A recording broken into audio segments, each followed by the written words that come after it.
আমার প্রিয় ক্লাস 10-এর ছাত্রছাত্রীরা, তোমাদের সবাইকে স্টাডি ফর এডুকেশন চ্যানেলে স্বাগত জানাই। তোমাদের দশম শ্রেণী খুবই গুরুত্বপূর্ণ একটি বিষয় হলো জীবন বিজ্ঞান।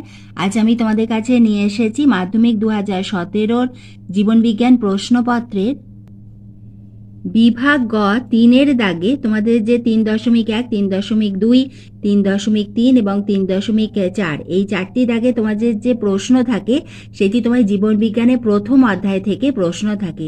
তোমাদের মাধ্যমিক 2017 এই 4টি উত্তর আজ আমি তোমাদের লিখিয়ে দিচ্ছি এবং এই প্রশ্নগুলো খুবই ইম্পর্টেন্ট, তোমাদের ইয়ারে আসতে পারে। শুধু তাই নয়, সামনেই তোমাদের প্রথম ইউনিট টেস্টের পরীক্ষা এবং সেই প্রথম ইউনিট টেস্টের জন্য এই প্রশ্ন খুবই ভালো করে রেডি করে রাখো। আজ আমি মাধ্যমিক 2017 দিচ্ছি, এইভাবে তোমাদের 18, 19, 20 সবই আমি তোমাদের দিয়ে দেবো।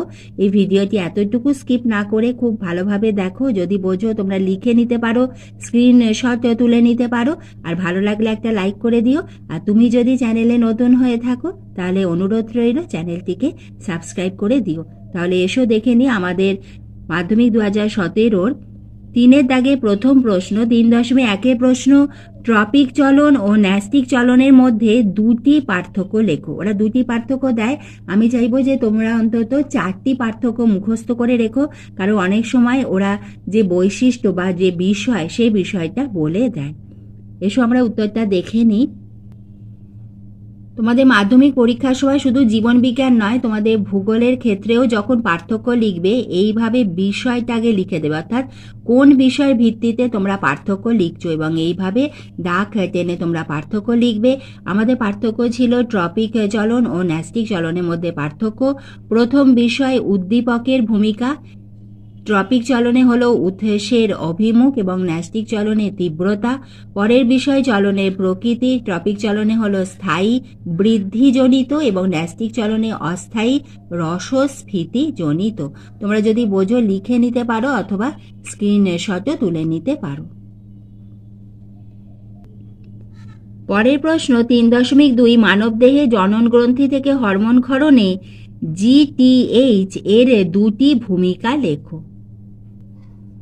উত্তরটা তোমরা এইভাবে লিখবে এবং আমি তোমাদের যে লিখিয়ে দিচ্ছি তোমরা পরীক্ষার হলে উত্তর কিন্তু ঠিক এইভাবে পয়েন্ট করে করে লিখবে, তাহলে কিন্তু ভালো নম্বর পাওয়া যায়। GTH বা গোনাডোট্রপিক হরমোন, যদি পারো ব্যাকেটে ইংলিশে লিখে দেবে।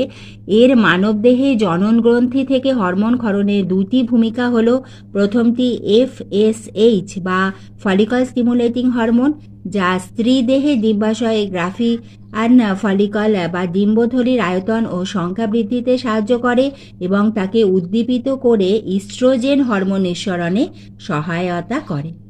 এবং দ্বিতীয়টি হলো LH বা লিউটিনাইজিং হরমোন, যা স্ত্রী দেহে কর্পাস লিউটিয়াম বা পিত গ্রন্থির বৃদ্ধি ঘটায় এবং তাকে উদ্দীপিত করে প্রোজেস্টেরন হরমোন নিঃসরণে সহায়তা করে। এটা খুবই ইম্পর্টেন্ট প্রশ্ন, এটা তোমাদের 2 মার্কসে এসেছে এবং এখান থেকে ছোট প্রশ্ন তোমাদের কিন্তু SAQতেও আসতে পারে। তাহলে উত্তরটা আরেকবার দেখে নাও যে GTH এর মানবদেহে জননগ্রন্থি থেকে হরমোন ক্ষরণে ভূমিকা।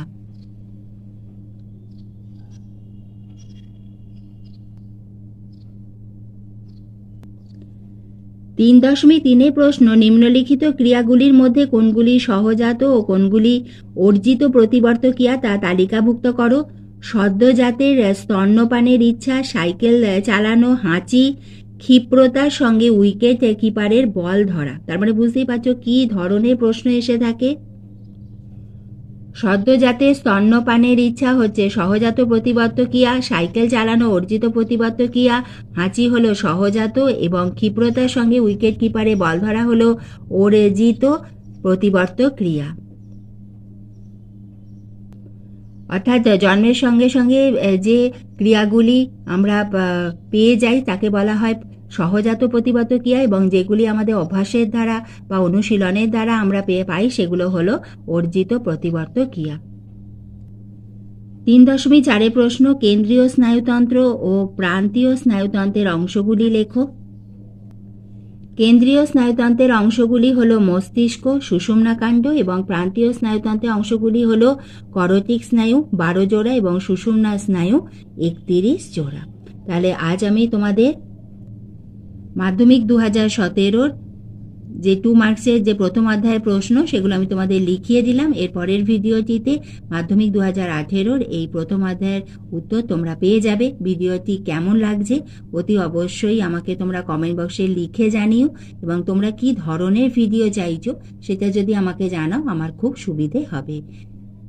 এইভাবে আমি তোমাদের ভিডিও দিতেই থাকবো, তোমরা লক্ষ্য রেখো।